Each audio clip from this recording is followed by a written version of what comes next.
सारांश में समझिए, ये सुखदेव जी राधा रानी के ही पंछी सुख तोता थे और राधा रानी ने खुद कहा था कि तुम चलो और हम भी आ रहे हैं।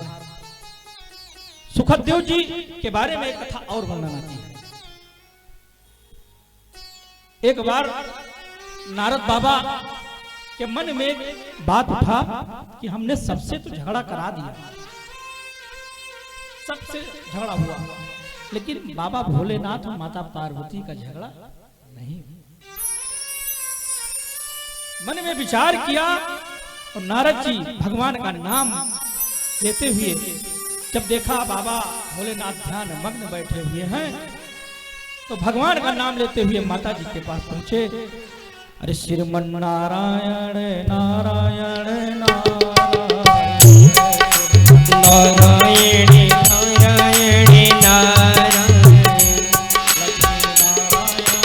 नारायण लक्ष्मी नारायण नारायण नारायण। जब बाबा भोलेनाथ ध्यान में थे, माता जी ने देखा तो आसन दिया। अरे नारद जी, आपका आगमन हुआ, बड़ा भाग्य उदय हुआ। माता जी ने आसन दिया, पैर धुलाया, पूजन किया। आप बताओ नारद कैसे आगमन हुआ? अब माता जी ऐसे चले आए कि देखें पिताजी कैसे हैं, आप कैसे हैं? नहीं नहीं, कुछ तो जरूर बात है, बताओ बेटा।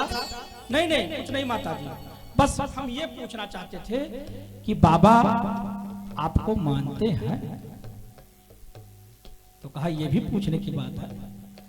अरे अति सूक्ष्म से सूक्ष्म बात जो किसी को नहीं बताते वो मुझे बताते, वो मुझे बहुत मानते। तब तो आपको सब पता होगा माता जी। हाँ हाँ, सब पता। तो जो बाबा भोलेनाथ के गले में मुंड माला पड़ा है, इसके बारे में भी आपको पता होगा। तो कहा नहीं नहीं, ये तो नहीं पता है। तो फिर आप कैसे मानते हैं? जब आपको इतना प्यार करते हैं, इतना स्नेह रखते हैं, तो ये तो जरूर बताए होंगे कि ये जो माला है, ये कैसी माला है जो धारण की है। अब देखिए, चूंकि लेकिन परंतु कहीं लग जाता है तो गंभीर विषय बन जाता है। अब माता जी के मन में ये तो बात बैठ गई, बात तो सही है। एक मुंड की माला वो धारण करते हैं, ये कैसी माला है, ये तो नहीं पता। बाबा जब आए तो देखा नारद जी जा रहे हैं। बाबा के मन में आया कि निश्चय ही नारद जी ने कुछ गड़बड़ किया। जब देखा पार्वती को, तो पार्वती का चेहरा उतरा हुआ। बाबा ने कहा देवी क्या बात है? कहा छोड़िए छोड़िए, आप मुझे नहीं मानते हैं, मैं आज जान गई। क्या जान गई? लेकिन ये बताओ सही सही, आप मुझे मानते हैं ना? हाँ हाँ, इसमें भी कहने की बात है। अरे देवी बताओ तो। कहा ये बताइए, जो गले में आप ये धारण किए मुंड की माला, ये किसकी है? बाबा समझ गए। कहा नारद आए थे ना। नारद से क्या लेना देना है, आप बताइए ना, ये माला है किसकी? तो बाबा ने कहा देवी, ये जितना माला तुम देख रही हो ना, ये सब तुम्हारे ही। अच्छा, तो इसका मतलब मैं इतनी बार अवतार ले चुकी हूं, और आप वैसे के वैसे। तो ऐसा कौन सा मंत्र आप जानते हैं? वो मंत्र मुझे भी पिला दीजिए, मैं भी अब अमर हो जाऊं। तो बाबा ने कहा मैं एक अमर कथा जानता हूं। देवी ने कहा अगर आप अमर कथा जानते हैं तो मुझे भी सुना दीजिए।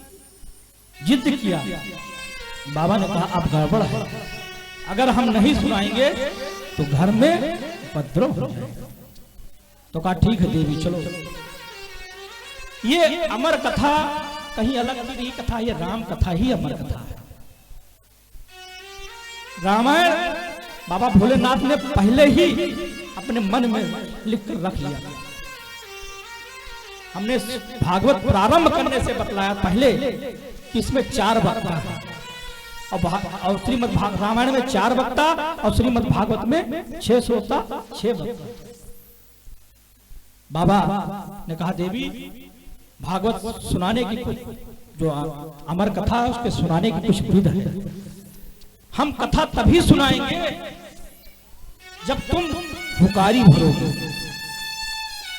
और हुकारी भी कैसे? मुझे ये लगे कि तुम कथा सुन रहे हो।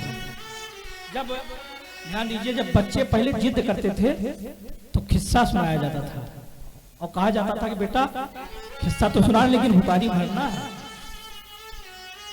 कहा ठीक है हम हुकारी भरेंगे लेकिन आप हमको अमर कथा सुनाइए। बाबा ने पहले एक ताल बजाया, एक ताल बजाया, 2 पक्षी थे उड़ गए, एक अंडा था वो फूट गया। बाबा ने दूसरा ताल बजाया, वो जो बच्चा था थोड़ा सा बड़ा हुआ, थोड़ा सा। बाबा ने तीसरा ताल बजाया लेकिन वो तोता उड़ा नहीं, वहीं रह गया। कथा प्रारंभ किया। जब 9वें स्कंद में प्रवेश किए, 10वें स्कंद में नींद आ गई। अमर कथा था। तोता ने सोचा कि कहीं ऐसा ना हो कि ये कथा ही सुनाना बंद कर दे, तो वो हुकारी भरने लगा।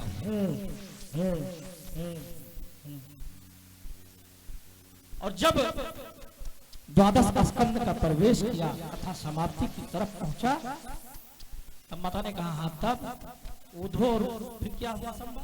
अरे देवी तुम अभी यही हो, कथा तो हम 12वें स्कंद में पहुंच गए।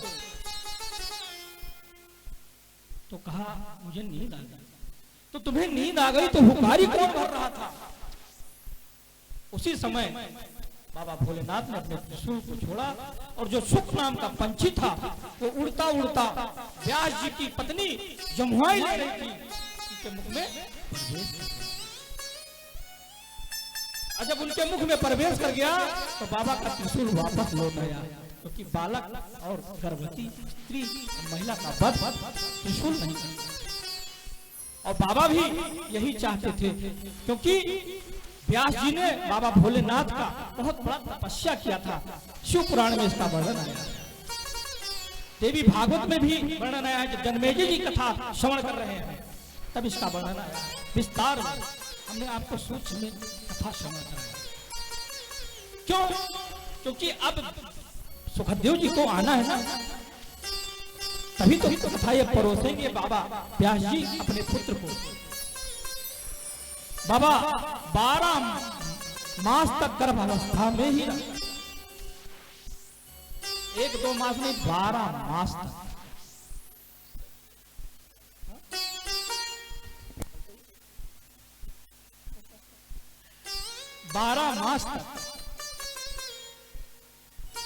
व्यास जी ने बहुत प्रार्थना किया, बेटा बाहर आओ। हाँ ऐसे नहीं आऊंगा, मुझे जब विष्णु की माया नहीं सताएगी तभी मैं बाहर आऊंगा। भगवान विष्णु खुद आए और उन्होंने कहा बेटा तुम बाहर आओ, हमारी माया का कोई असर तुम्हारे ऊपर नहीं पड़ेगा। और व्यास जी जब निकले सुखदेव जी तो सीधे वन की ओर चल गए। हाय पुत्र हाय पुत्र हाय पुत्र कहते हुए व्यास जी दौड़े जा रहे हैं। वहां के पेड़ पौधों ने कहा आप लौट जाएं, ये माया से बंधे संत नहीं। बाबा अपने पुत्र के पीछे पीछे जा रहे थे और एक नदी के पास पहुंचे तो वहां पर गोपिकाएं स्नान कर रही थी निवस्त्र होकर। सुखदेव बाबा चले गए, माताओं ने पर्दा नहीं किया।